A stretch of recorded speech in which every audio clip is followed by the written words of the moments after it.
Super happy and blessed na naman tayo mga mi. Hello mga ka-Jess Cakes! For today's video, samahan nyo ko i-unbox natin itong binigay sa atin ng Achievers.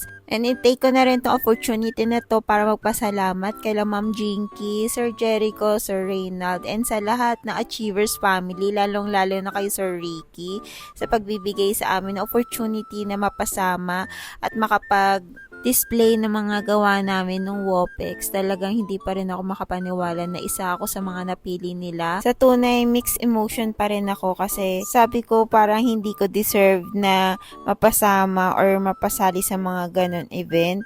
Pero nandyan yung Achievers family na talaga nagsusupport at nagtitiwala sa amin at sa akin, na dahil sa tiwala at support na binibigay nila sa amin, lalo pa po namin pagbubutihan at pag-iigihan paggawa ng mga cakes kasama ang ACC whipping cream na talagang hindi kayo iiwan. So tama na ang drama, balik na tayo dito sa ating pag-unbox. Hindi ko na nasabi sa inyo yung mga laman nito, pero nakita nyo naman super dami ng laman, kaya super thank you po talaga Achievers sa dami ng blessings natin, and syempre ay share din po natin ito mga mi dahil napakarami talaga na naibigay sa atin. Madali lang ang mechanics mga mi, please like and share this video, and then dapat nakapalo po kayo sa aking Just Cakes vlog and then sa Achievers page, and i-comment nyo lang sa baba yung screenshot. Thank you for watching. Bye!